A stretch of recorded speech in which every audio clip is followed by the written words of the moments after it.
no weapon formed against. Jesus was the baddest man that ever walked on earth. Listen to the words of Christ. He said, I am he who opens the door that no man can shut.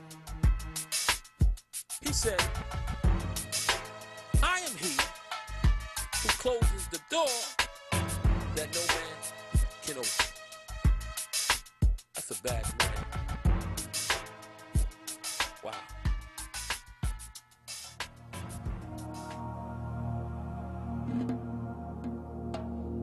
In New York City, there's boroughs. Staten Island, Queens, Brooklyn, Bronx, Manhattan. But when I say Manhattan, I really mean Harlem. Harlem is Mecca.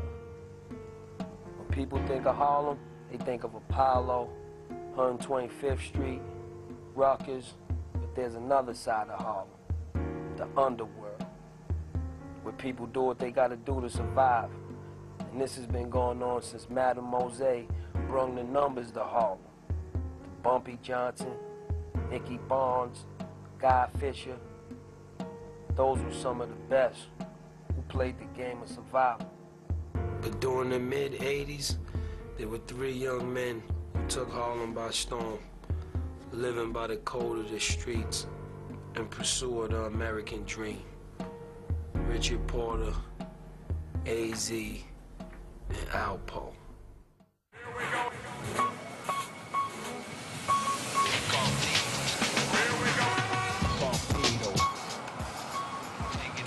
Rich Porter getting, you understand what I'm saying? He lost, you understand what I'm saying? He like to gamble, he like to keep the fresh whips and all that. 2 vicious killers are in jail for life.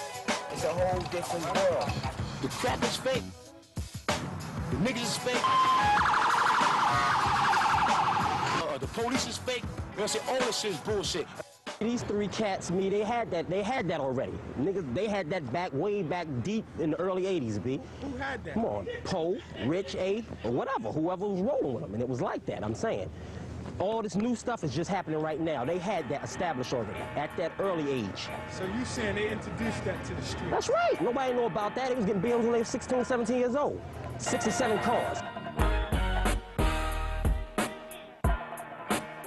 AZ was a BB man. When I used to see them, I used to work in the shop. I used to install it for them. They used to come in, hit me over $100 bills a tip. That was my highlight. And again, we were the only place. And after that, you know, they created more businesses. Everybody was getting money back then. Every block in Harlem, you know what I mean? It wasn't like one nigga was getting it, and 2, 3 niggas was getting it. The whole Harlem was getting it. It was like an economy. You know what I mean? Everybody knew who everybody was, and bottom line, that's how niggas was rolling. It was rich enough. They was getting money. They were young guys, and they was getting money. And just the things that they had, and the cars that they had, and their style, you know, they was just doing the wild thing. Back in the 80s, there was a gentleman, young fella called Junior, that used to come in here and buy cars. Junior, I haven't seen him in I don't know how long. And he used to come in here and buy cars for cash. Saw a car on the floor, and he liked it, and say, I'll take it, and come back a couple of days later, have the cash, and buy the car. He had a couple of friends that used to hang around outside. I believe their name was, one was Rich and the other one was Alpo. Me and Rich, another highlight, going out to the Porsche dealer with about 70, 80 in the brown bag from the car dealer. Yo, let me get 2 joints, man. We're trying to get up out of here today. I mean, I can recall one day going in the dealer with a magazine and shit, you know, and I wanted the car in the magazine, fuck the cars that was on the floor. I go in there with the magazine, like, yo, I want this one in the magazine. Fuck that shit on the floor. And the year might have been 86, but I wanted the 88 joint, you know what I mean? Because we was playing on some hurt. We gotta hurt each other. We gotta what? Bust out with this, bust out with that. And you know, think futuristic and get some 88 shit on these niggas. And took the money in there, 50,000, yo, I want that joint right there. I got 50, man. I know that shit ain't gonna cost that much. If you could get it for me, whatever it is, you keep the difference. The dealer hearing that shit, he like, what? He make a few phone calls and he get you the joint. Now you the first nigga in the USA with the brand new 735.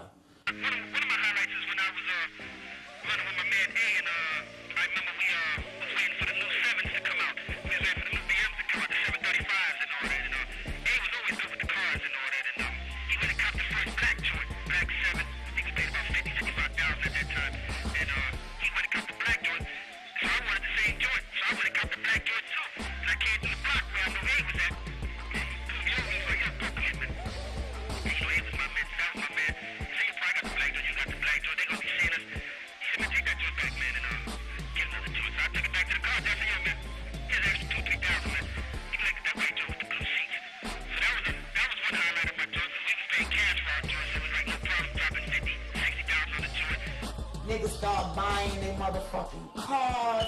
Niggas is blowing the fuck up. Niggas is having more than one girl. Niggas is going to get beepers, cell phones.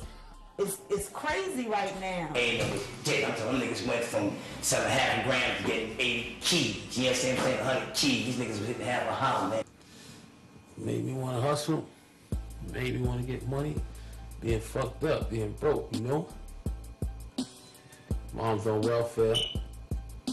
Welfare couldn't feed us, couldn't get us what we needed. You know what I mean? Going to school fucked up, broke. You couldn't really pay attention to class, motherfucking snapping, whatever. You wanted to have the best of things and shit. You know, packing bags, wasn't doing it. I started working at the cleaners. And fucking with Rich. Rich was always in the game, doing little things to eat.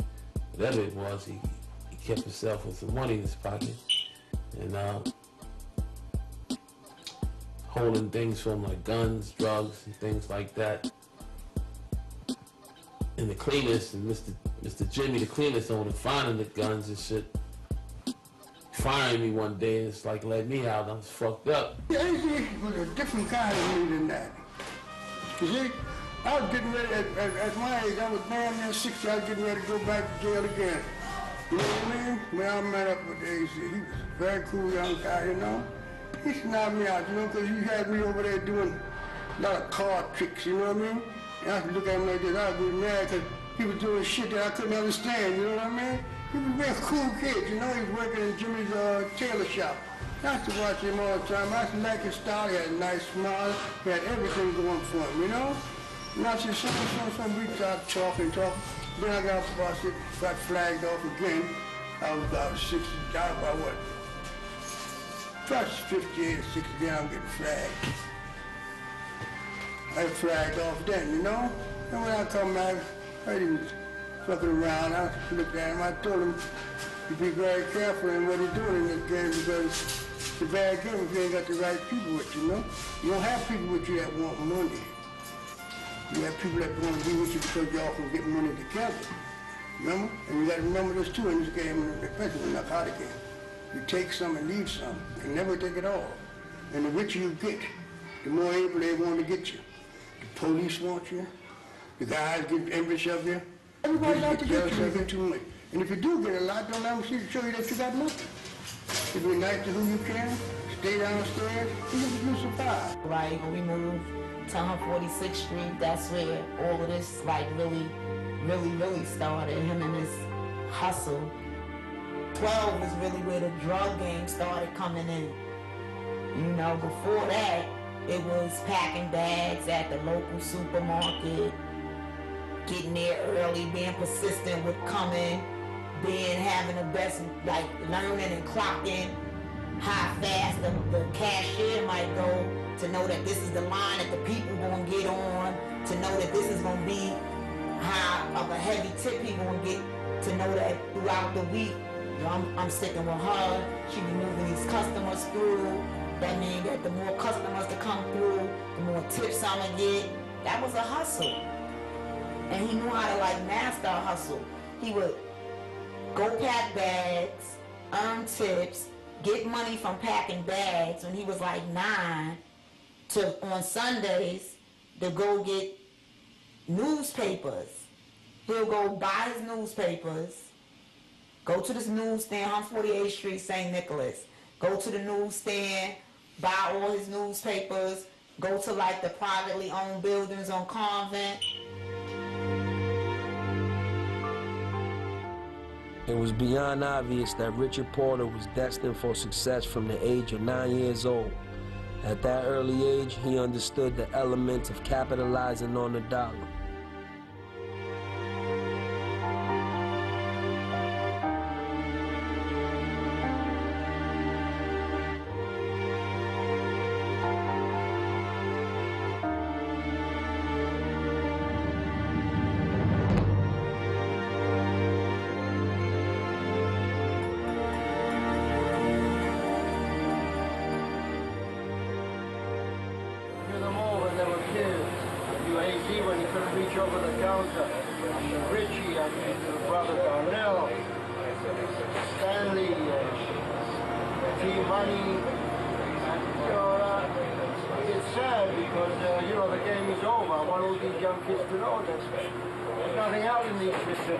I said Poe was the type of cat, he wanted to shine, he had to be seen.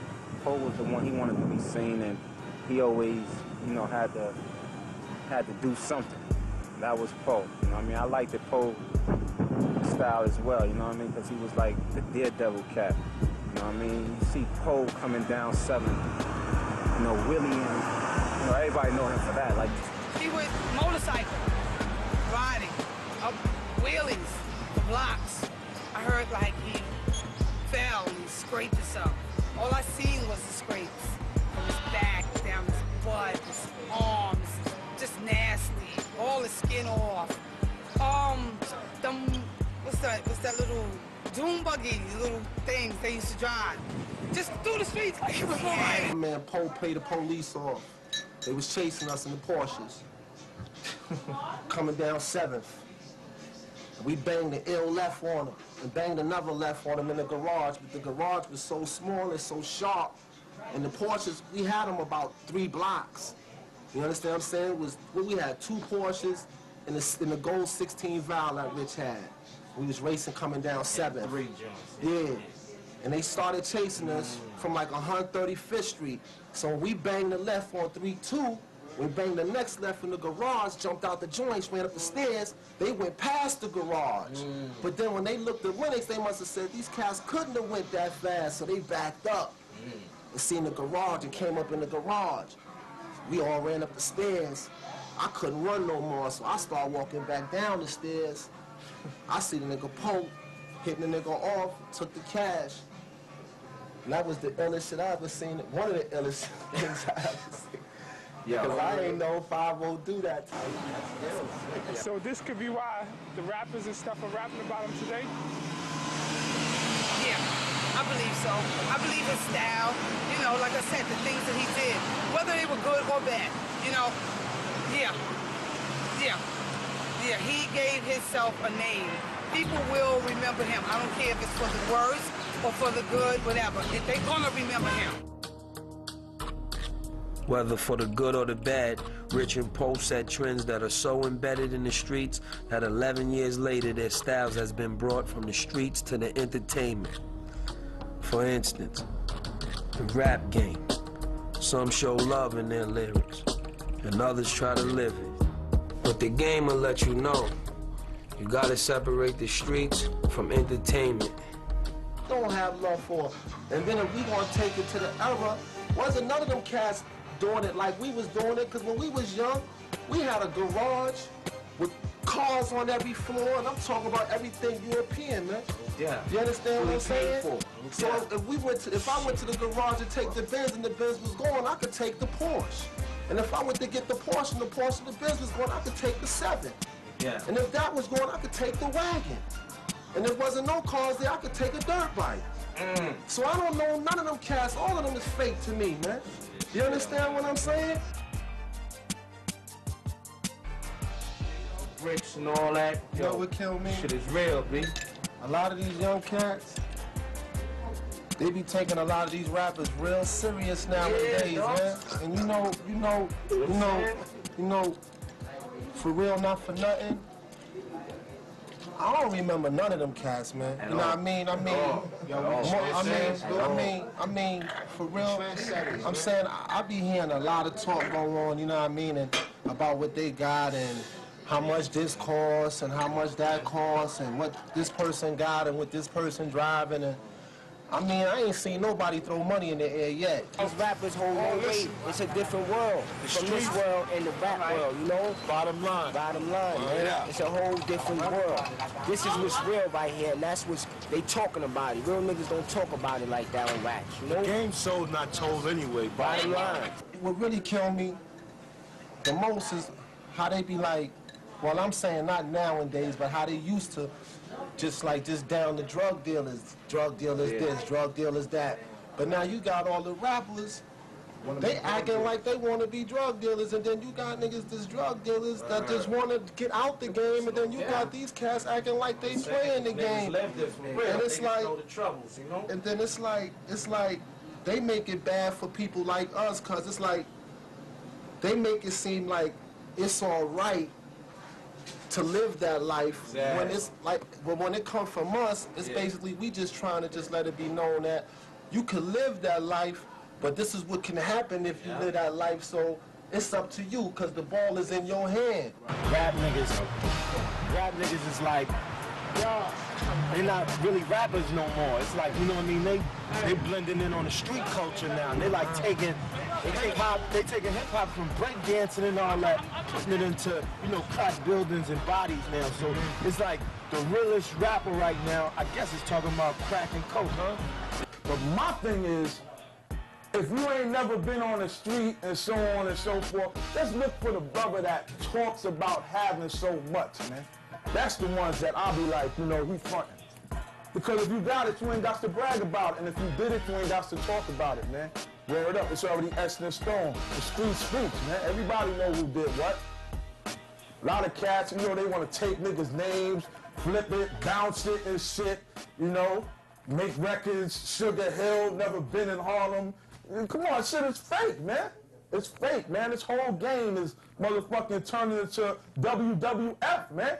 Shit is like wrestling right now, man. Clowns in the ring, niggas diving off the turnbuckle, man.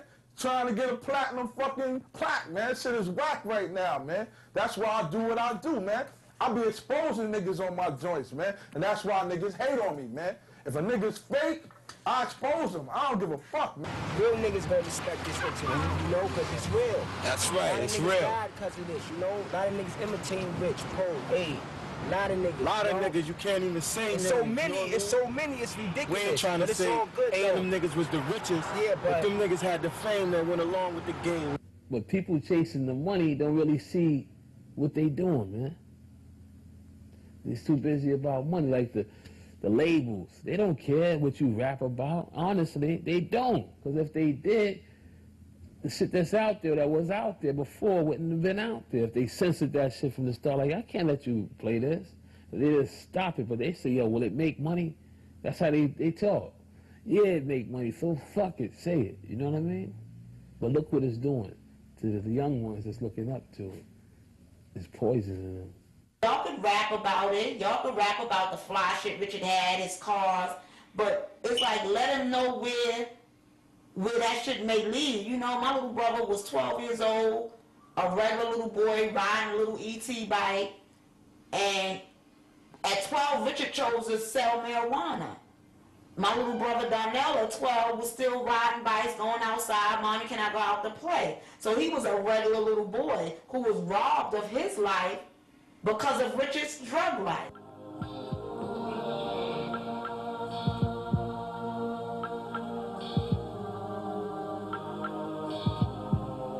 What's going on, blood?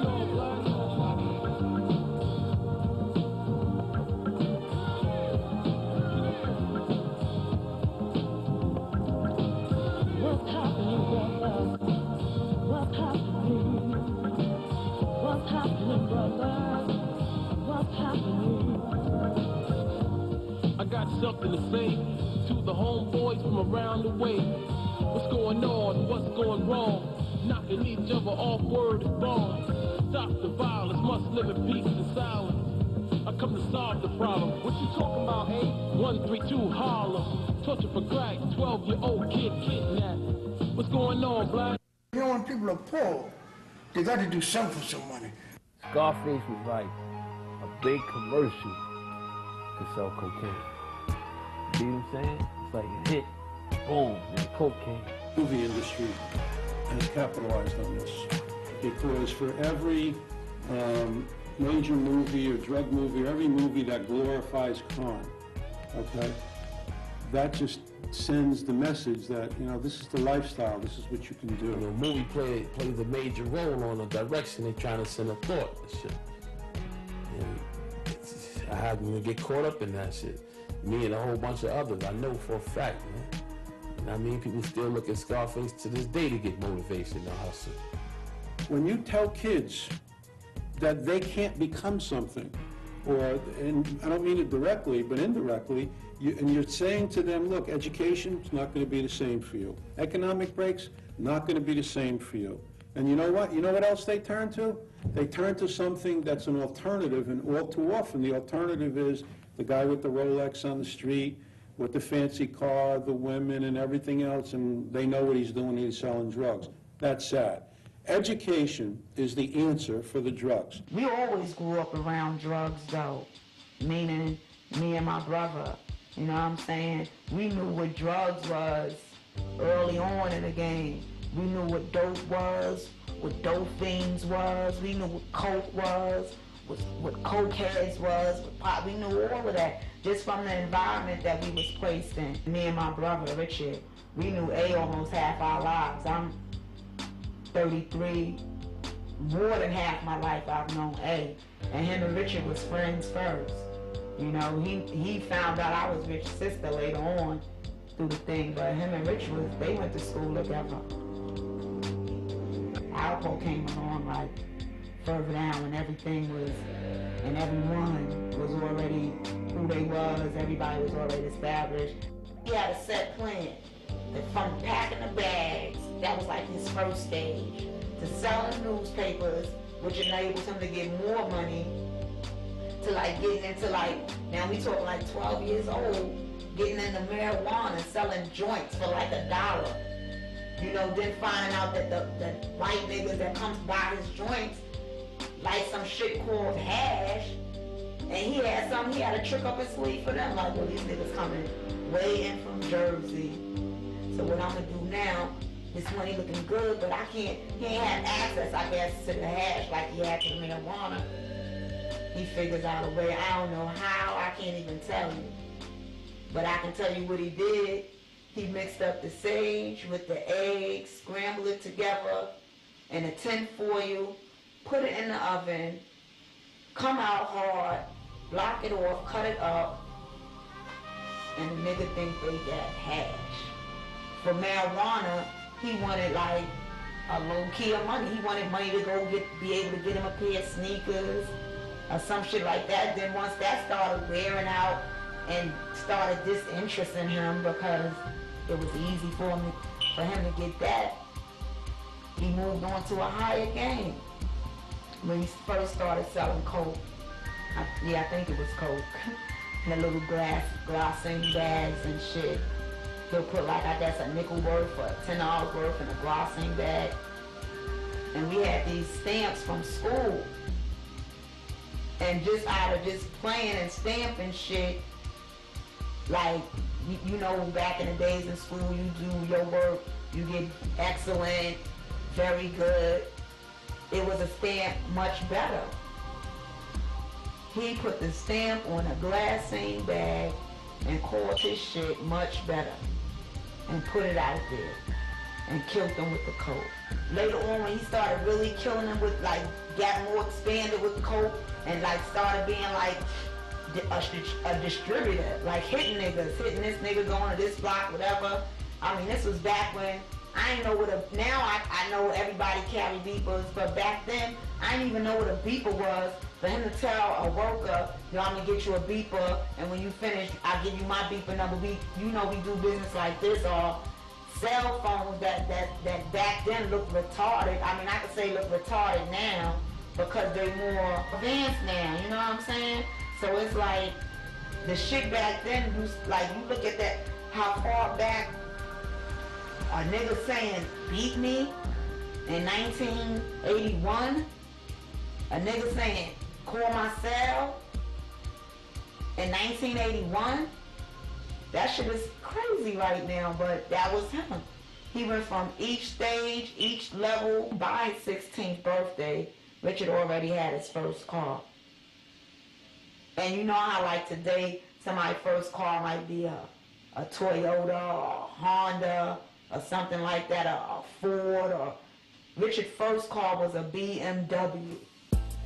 Before he reached 16, he had a BMW. That's how like advanced he was. Poe and Rich bust out with them drop top BMs. This was crazy. Rich had the black joint, Poe had the blue joint. Summertime, early, nice hot summer day, niggas coming through, funky beats blasting on their joints and all that. That shit was like, cause nobody had no drop top BMs like back then in '87. They was like the first niggas out. So boom, they back to back coming through all shaking Harlem, all over Harlem, shaking shit with the drop top BMs. That shit was like looking like crazy to niggas. Niggas looking at them like they was stars, you know? He joined another like local drug dealer, Ellison, who was an older nigga. And they joined forces together and started having like niggas work for them. Like it wasn't no more. He was pitching and doing what he had to do to get his money like hand in hand and like selling his own shit. He joined forces with another nigga probably to like, maybe they both had the same idea, the same dream or whatever, to go out and buy something and like get big and all of that, and then to say like, they started having niggas work for them. They was out there selling drugs, like they had like a certain amount of niggas working for them. Then to say like, Ellison went to jail and Richard kept right on going, that ain't stopped no flow for him. He went and found another nigga like that, another young nigga out there getting money just as well, LA, but LA was from down the hill. So now I'm thinking that this shit is getting serious because he moving around now. It ain't just about being on the hill no more. It ain't just about we up on the hill getting money. Now you done merged with somebody and done took it to a different block, a different location, not on the hill, down the hill, and then LA ended up getting killed. Now the shit is serious. AZ started like how Richard was with he was the boy packing bags and working in the cleaners and then trying to figure out a bigger way to get more money because Richard and Ellison and them was on the hill doing things, you know, getting money, having like the silver name chains, then it went to gold medallions and mopeds, and this like they was like setting trends for where other young men in the same neighborhood and in the same age group was like, damn, what could I do to get some more money too? These niggas is doing it. They started killing them. All right, Ellison went to jail. Richard down the hill with LA. They selling they shit. I don't know whether it was dope. I think they was into dope. They started getting into dope then. But they was down the hill doing their thing. And here go AZ up on 146 in St. Nicholas doing his thing with the blowing up off of this new gimmick, was selling like, you'll get like a bundle of 10 and he'll sell them for $20, and Richard was like, oh, that nigga's up there getting money, to where Richard started hitting him.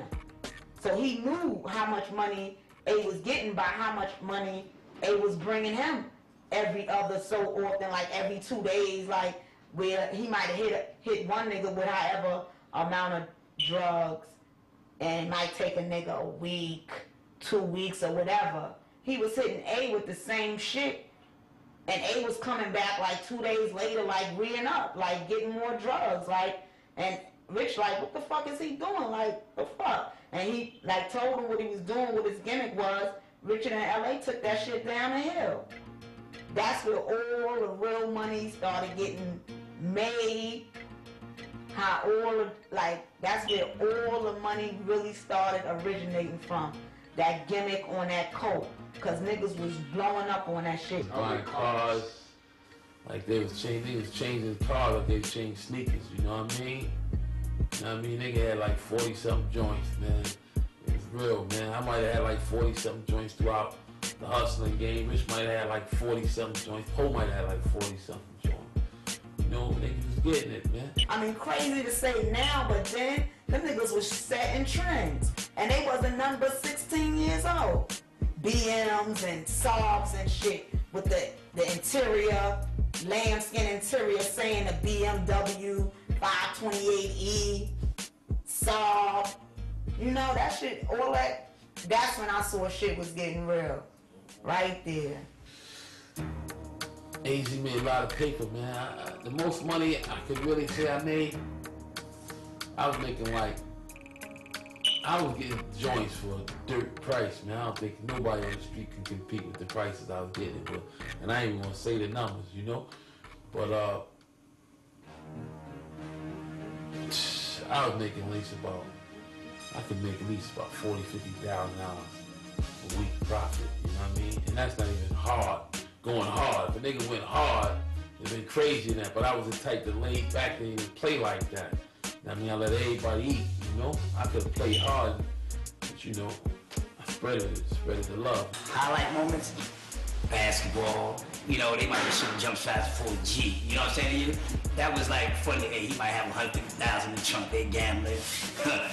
I know the guy shooting cheats on him, but they know it. He didn't mind. You know what I'm saying? So he might lose 10,000, 20,000, but it was no thing. You know what I'm saying to you? And he was that type of guy. He just liked to have fun, man. You know, and everybody around him wanted to have fun. He just had no problem showing love, man. But you ready to go have fun now? You ain't really got time to talk, so you might have $1,000 in your pocket. You just take the $1,000, throw it up in the air, keep it moving, you know, showing love. Go down the block, get your joint, jump in it, blow past them, niggas hit them with the horn. Why, everybody loving you, whole hood loving you, everybody eating, man. You making sure that everybody eat, you know? Everybody ate. 8 fed a lot of people up and down 7th, up and down 8th. Trust me, man. That was the game back then. It's ugly now. It ain't the same like that. Thing is crazy right now. You might skip past the rucker in your joint.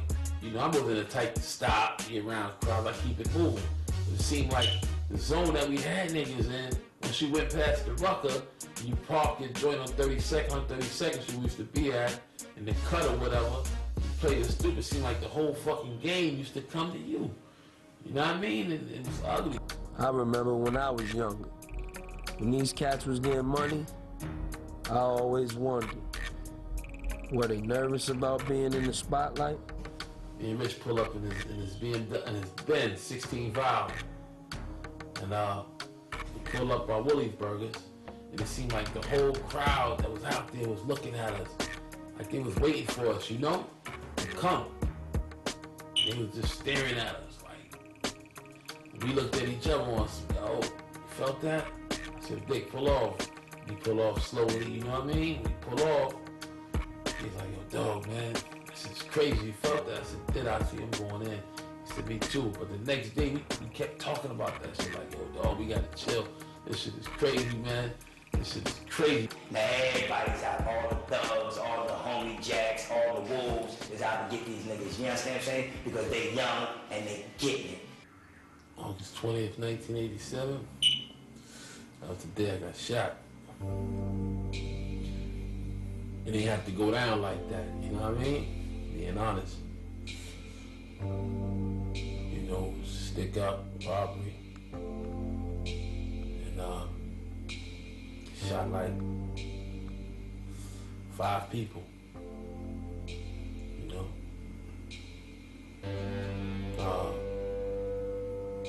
I lived through it. When I got shot in the head twice, you know? Got shot here. Got shot here. Got shot in the neck, the shoulder, hand. Shot all up in the leg. Shot 3 times in the leg. My leg was broken. In like 3 different spots. Lost my sense of smell. I can't smell to this day from the gunshot wounds. But lucky, you know, to God, you know, praise God, that I'm still here able to talk to you right now about it. This is the 10 o'clock news. Welcome back. The streets of the Bronx are a lot safer tonight. That's right, Rosanna, because two vicious killers are in jail for life. You're about to see the judge throw the book at them, but not before they made one last defiant stand. It was a humid August night outside along the Grand Concourse as the three killers silently crept up 3 flights of stairs, then down this hallway to this corner apartment. Once they pushed their way inside, they rounded up 6 friends, one of them a 13-year-old girl. They shoved them back into a rear bedroom, made them lie on the floor, and then pumped 25 shots into the backs of their heads and bodies. It was a crazy night, man. And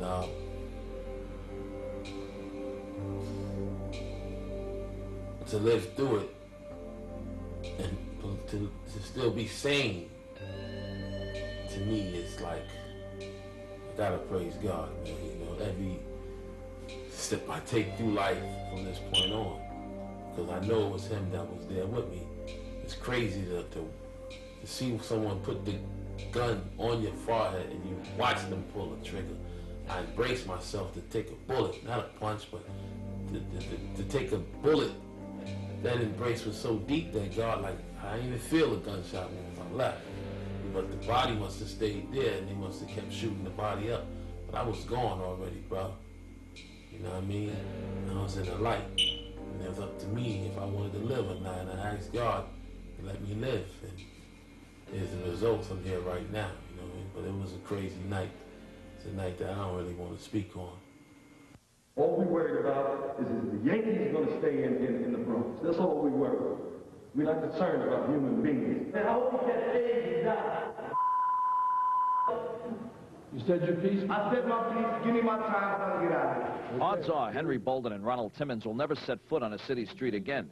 The brazen killers were sentenced to 112 years to life for the execution-style murders of 3 and the shooting of 3 other Bronx people in 1987. He sold crack, a chemical produced by the enemy. You didn't even produce the crack. Somebody produced it and brought it to you. If you got a little bit more money, you're snorting the powder, which you didn't produce. You mean to tell me the life of your brother, who's the glory of God, is not as valuable as a few pieces of crack cocaine? So you would kill a human being over that? You kill a human being over this? Over this? Put it down. Pour water on it. Put it in the earth. It grows nothing. Nothing. Gone. Nothing. If I lost it or threw it away, I can get it again. But if I sentence my brother to death, I can never bring him back from that condition, brother. The days of organized crime are almost history in this country. So what now you have the classic organized crime. And now what you have is a lot of mini-mobs, as I call them, different ethnic groups who are coming in to take control from the classic organized crime families, if you will, because they're all in jail. You know why they're in jail? Because of the informants. You know why these young guys from the mini-mobs are going to be in jail? Informants. The world is full with them. The FBI, the DEA, your big state prosecutors, they have such resources to infiltrate these groups, it's just a matter of time. So what are you doing? So you're gonna party for a few years and hit state's prison for 10 or more? It doesn't pay. If you're lucky enough, Yeah, if you're it lucky enough doesn't not to be taken out by a rival drug dealer. Yeah, I mean, and then the gang violence is just getting worse. Worse, it's just surpassing what the mob did. So it's almost violence for the sake of violence. And then you get the government that if they perceive you as the enemy, they're going to get you, they're going to come after you, they're going to try you once, twice, 3 times until they get you. And they don't care how they do it, they're going to do you. They want you, they're going to do you. Minorities, not only Afro-Americans, but Hispanic Americans who are involved somewhat in the drug trade are receiving sentences in a lot of instances that is totally inappropriate and totally excessive. In states like New York that has the Rockefeller laws, I mean, you've got insane sentences that have been handed out there for not so serious crimes. The whole idea of punishment, of a sentence, has shifted from what it should be, which is, in the case of rehabilitation and punishment, to strictly punishment. It's become a political thing. The far-right wings of certain political parties, in my opinion, use this for their campaigns. But what the effect of it is to take a lot of the youth of America that, yes, doing the wrong thing, okay, but paying too much of a price for it. He gets taken down. You don't follow him into the system. You don't follow him into trying to make bail. You don't follow him into coming to his lawyer with a lot of money. You don't follow him into his family not eating, or his kids are back out in the street because he can't make bail, or he can't afford the attorney he needs. Because eventually you're going to get into trouble. And then, before you do any of that, go see a lawyer and ask him, if you get caught, what am I facing? And he or she will tell you. If you're doing crack on the federal system, mandatory minimum, 5 years and up. Some offenses are 10 years and up. I mean, this is like crazy. A young kid could blow his 20s and 30s in jail for a first offense.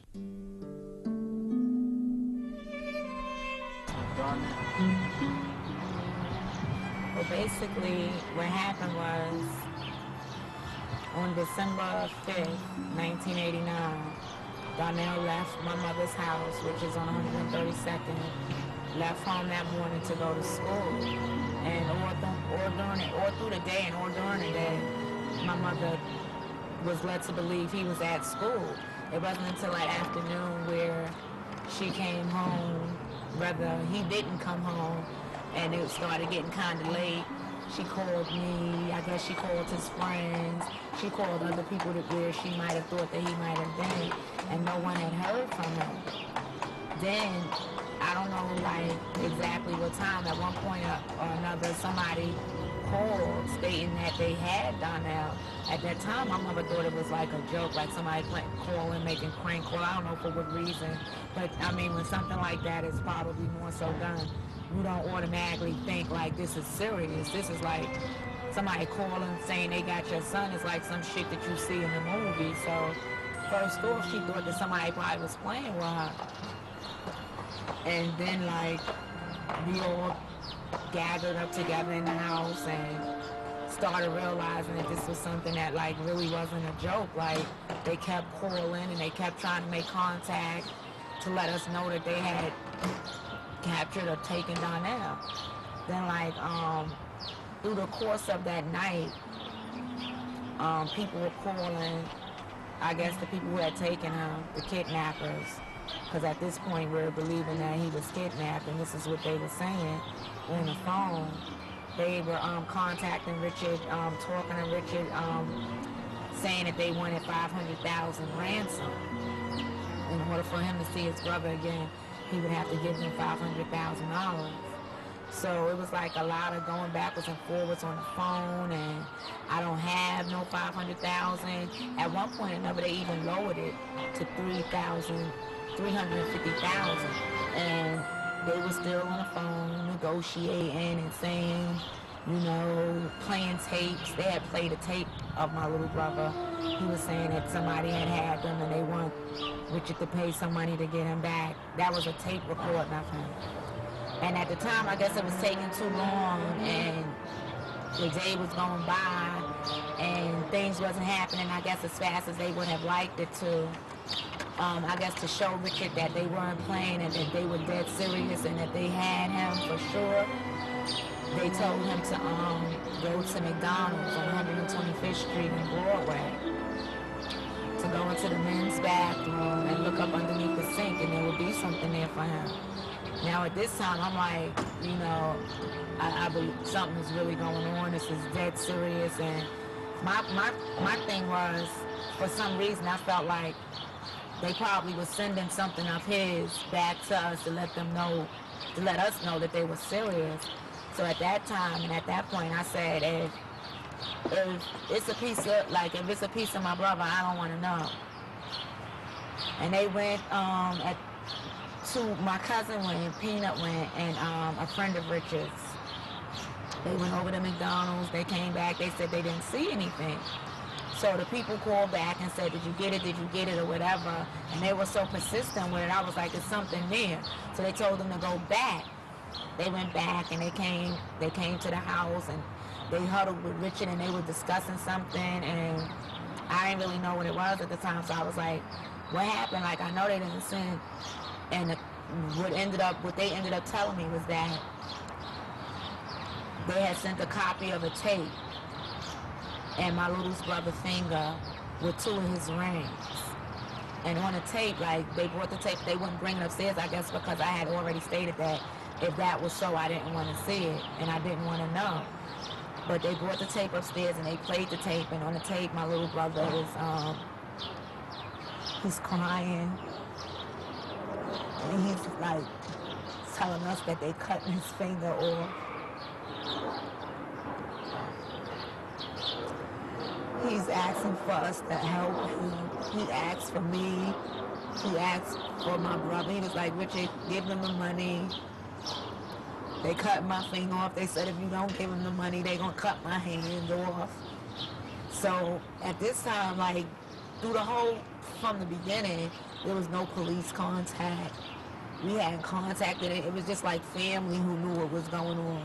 Family and friends. So they telling us the whole time, don't contact the police. They'll know when the police will be contacted because they watching us. But when they sent his finger back, it scared me. And I'm like, this is serious. Like, this is something that we can't really, we don't know what to do. We never dealt with nothing like this. Even though they saying don't contact the cops, we have to tell somebody. We can't control this. This is like, at this point, it's out of our control. You know, they done sent his finger, they done sent 2 rings. It's out of our control. I said, let's tell the cops. I went to the precinct. Me and, I think I went by myself. I don't know, because they said that they was watching us. It scared me. So I, like, disguised myself. I dressed up as if I was like a little boy. And I left the house and I went to the precinct. And the people, you know what? And what's so really messed up is that in the beginning, when I thought that before they even sent the finger, when I thought that my little brother was kidnapped, I called, it was a family lawyer that we had, and I called him. And the first thing that he told me to do was to call the FBI. And I did, and the FBI told me to contact my local police department. I don't know whether they thought it was a game or whatever, but they told me to contact my local police department. And when I called them and it was explaining to them over the phone, they told me to come in.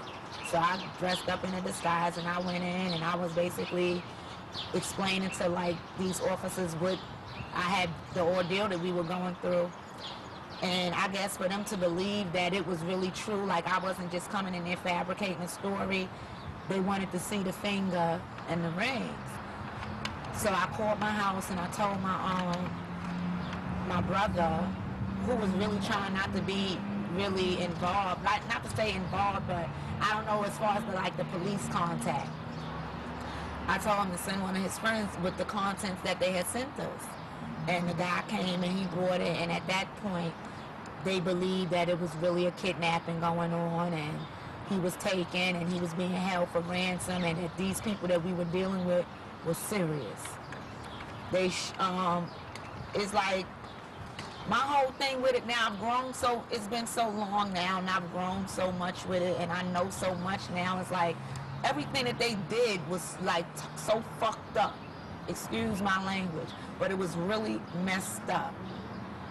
They told my mother not to answer her phone until they had gotten someone in there to put a tap on our line. Now, right there, to me, that's like, okay, your child has been kidnapped, your 12-year-old baby. These people are telling you, the people who have them are calling constantly, trying to get what they obviously want.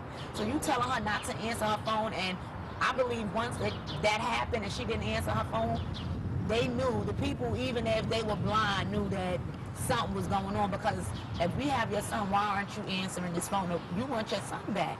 But we following what they telling us to do. We just following, like, thinking that this is the way that we could get him back and they could help us get him back or whatever. But basically, that's what happened.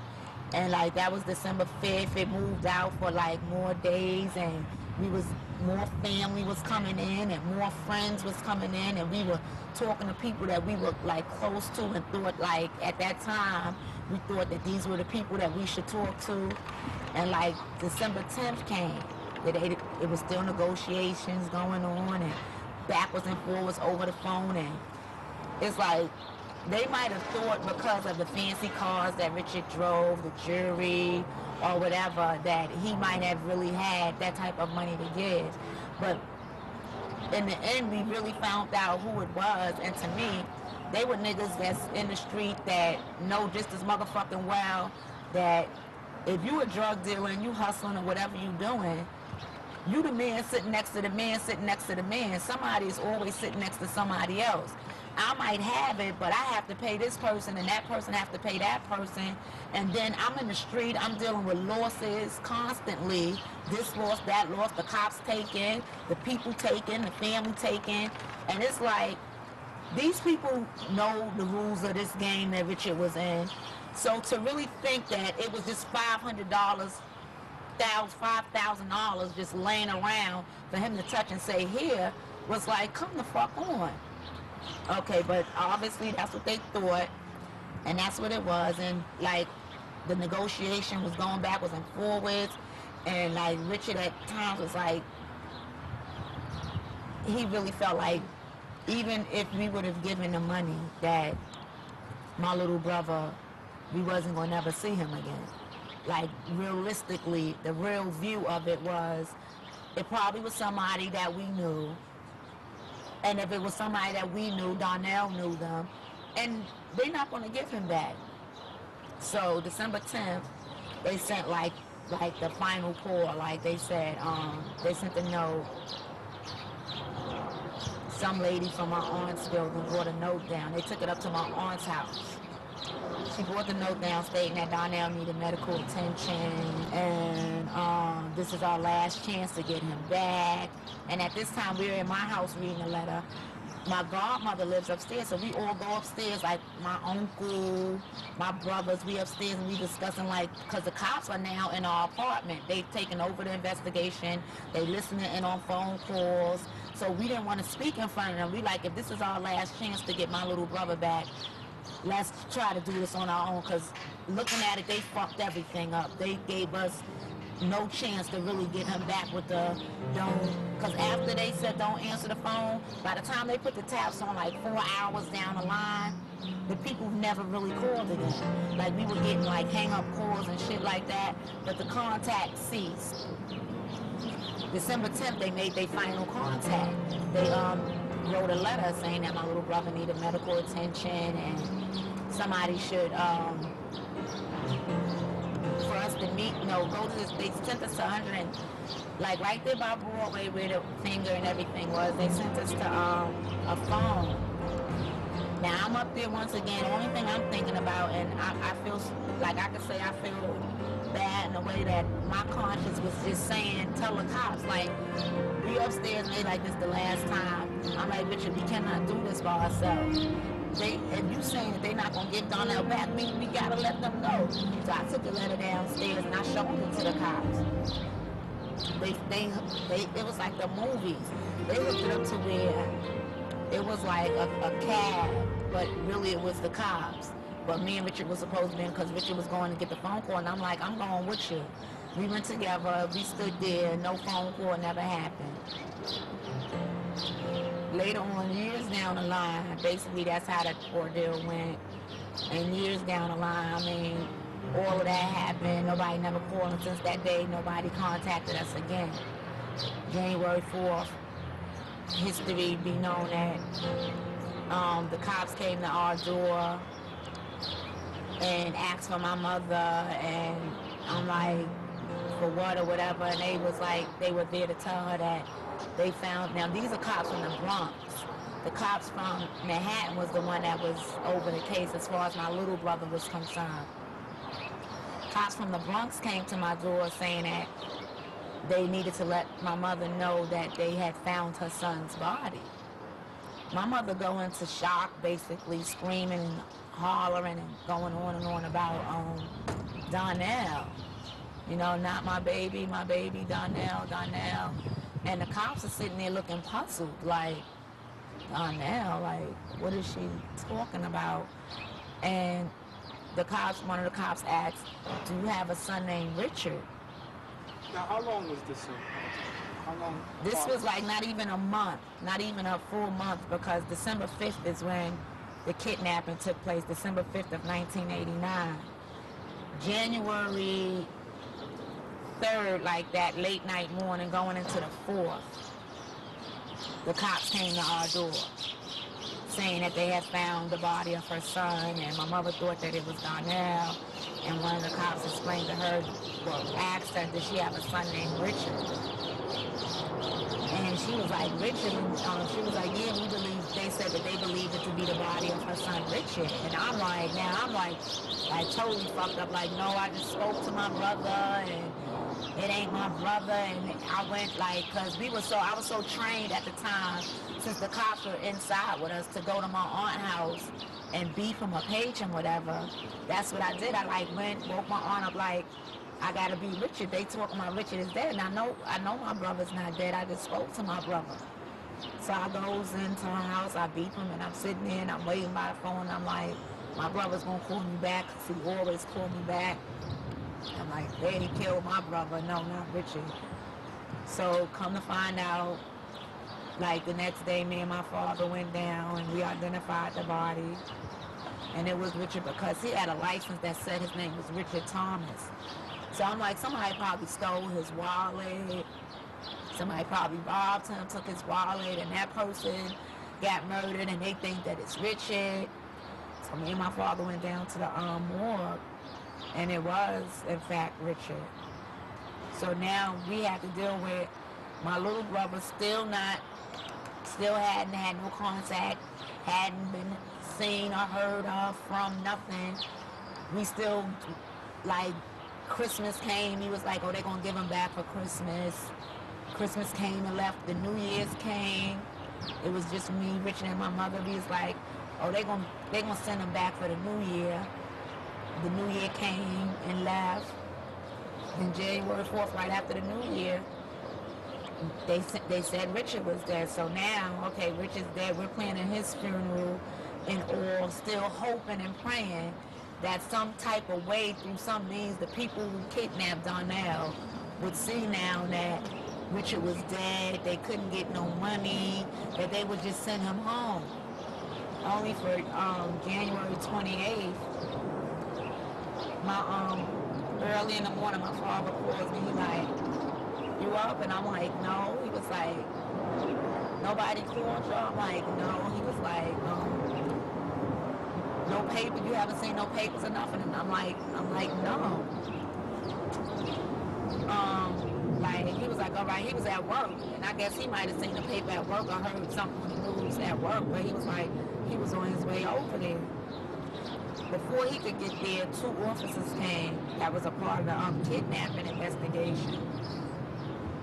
They asked me who I was home with and where was my mother. My mother was in the room with her boyfriend, so they asked me to go get him. I brought him out and into the hallway. They told us that they think they found a body of a 12-year-old boy that might be my little brother. He had on the same, like the description that we gave him with the clothes and everything is with the little boy, a body that they found had. And they asked me, they told us when my mother boyfriend came out, they asked me that they think they found the body of a 12-year-old and would I be able to ride with them downtown to the morgue once again. So I go with them down to the morgue and the whole ride, like, I heard something on the radio saying, like, about a 12-year-old boy being found, and they switched it. like, I guess they didn't really want me to hear that because they didn't get into like the graphics of how he was found. They just said they think that this body that they found might be my little brother. The whole ride I'm praying and hoping that it's really not. Like, it's like, God forbid that somebody else's child, it could be. Just, to me, just don't let it be my little brother. So we get downtown to the morgue, and they show me a picture of my little brother. It was gone now. And in some instance, like, because we had them buried Richard by then, this was January 28th, we buried Richard January the 10th. And it's like, I thought that maybe I would never see or hear of anything of Donnell again. And when they found his body, it brought some, like, at that time, some peace to me, because I was just glad that my little brother wasn't just out there somewhere without us knowing where he was or whether he was dead or alive, or that's just something that would have always, like, lingered on us. So it brought some peace that, okay, now we know. And we can bury him. Like, he don't have to be out there like garbage, because the truth of the matter, whoever did it, at that time, we didn't know who, but they left him in like 14 garbage bags, not separate pieces, because like when people got ready to pay, a lot of people who really didn't want to ask me, but they were saying he was dismembered, and which he was not. They were saying, and I guess the association with the dismemberment made people think that he was in 14 separate garbage bags. What they did was put one bag on top of another, which made 14 garbage bags in one that they had put his body in. And like through the investigation, we later found out that whoever it was who had taken him had very well preserved him, because he might have been in the freezers, what they was telling us, because his body was pretty well preserved. So, to come to find out who was behind them. Later on, like years, really when that happened to Richard at the time, like the family felt like who we know now, it was Alpo. Like even he like it was times where I saw him after that happened to my brother, and he couldn't even look at me. I remember seeing him on 127th and 8th Avenue. He was with some of my brother's so-called friends. They were all out there on 127th and 8th Avenue, and he couldn't even look in my face. I didn't know whether it was because he felt bad for me, or now I know it probably was just his guilt. But at that time, my mother said from day one through the door, Alpo killed my son. We were saying that it was Alpo. Nobody believed us. Like, nah, that was Rich Man. Like, he wouldn't have fucking killed Rich. Word up. Like, people thought that I was bugging, you know, for even saying that Richard Man did him some bodily harm. Like, that bugging the fuck out. Our point is niggas was still fucking with him. I used to be like, y'all better leave that man alone or whatever. I'm telling y'all, whatever. Nobody believed that it was him. Now, in current society today, is a magazine has come out to where he admits to killing Richard. Yeah, I want to ask you one question, Poe. What's up? It's kind of deep. If there's anything you regret through the whole time you was in the game, that if you could go back when you just started out being that Alpo, what would it be that you would change, man? The murders. Definitely killing Rich. If I could change that, if I was able to go back to that one, definitely that one. And the rest of them. I mean, because, like I said, my thing was get money and hit the holes, man. That's what I do, man. But that murder thing, I never really felt comfortable with that, but I knew it had to get down. I knew I had to get down like that if I wanted to survive at that time. So if I had to change anything, definitely the murder. Everybody believed it. Everybody believed it. Come to find out, my uncle, Johnny, my mother's brother, first blood, same mother, same father, had plannings and was in on the kidnap of my little brother.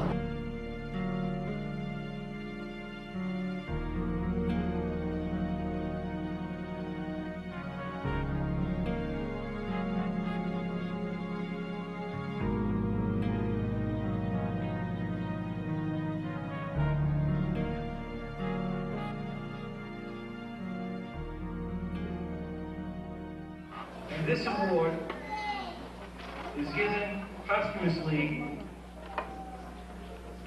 to our student who was tragically taken from us this year, William Donnell Porter, and accepting the award is his sister, Patricia Porter.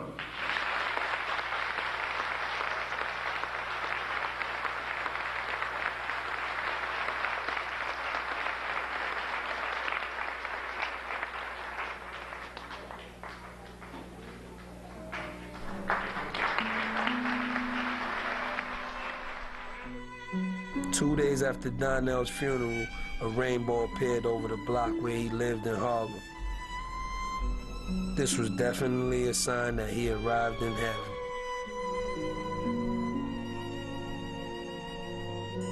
I was like 11 years old. A nigga showed me $100 bill. I never saw a $100 bill until I met Donnell, B. On some real shit, B. He used to have his little pouch with money in it, you know. I used to be like, damn, you take us to McDonald's, he asks you, whatever you want, man, get whatever you want. You can get 1,000 burgers, he ain't care. You know, if he had it, we all had it, B. That's how we grew up, B. The cars, the jewelry, the furs, it's like when you really think about it and you get to the bottom line, if I could give all of that in and just ask for my brothers back, I would. But I can't, so that makes me have the mentality to know that none of that shit means nothing. And it's like for all the young girls that might be seeking that and wanting that, to go get with the drug dealer, and that's my boyfriend, that's my man, that's not it. Go for yourself. You know what I'm saying? Do what you gotta do for yourself. As a young black sister, get your education, set some goals, strive for them, and go for them. Don't let no man block that, get in the way of that, or hold you back from that. You can have your drug dealer if that's your choice. You can have your man in the street if that's your choice. But do what you gotta do for self, and you'll be all right.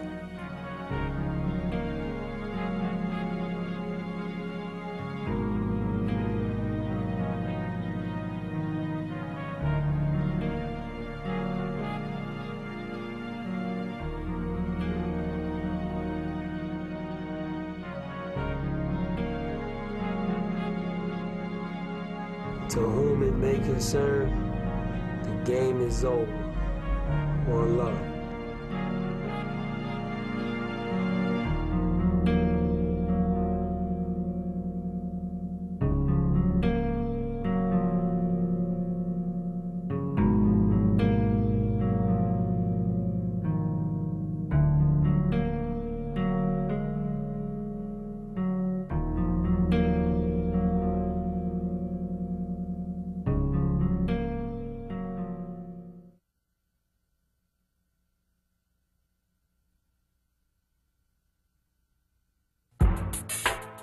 No weapon formed against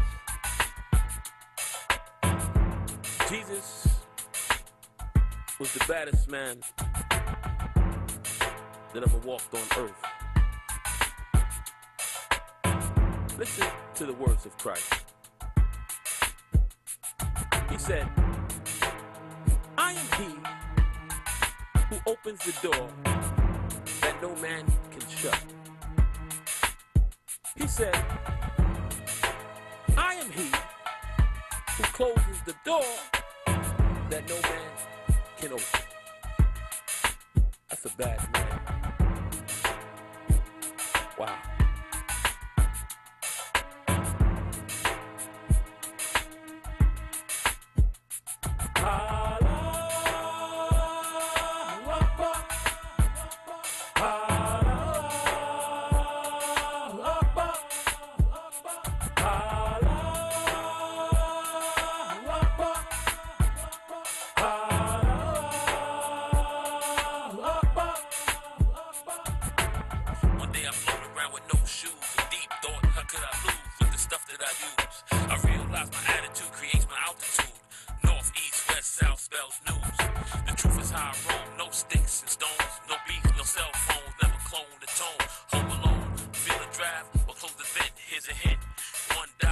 16 son government.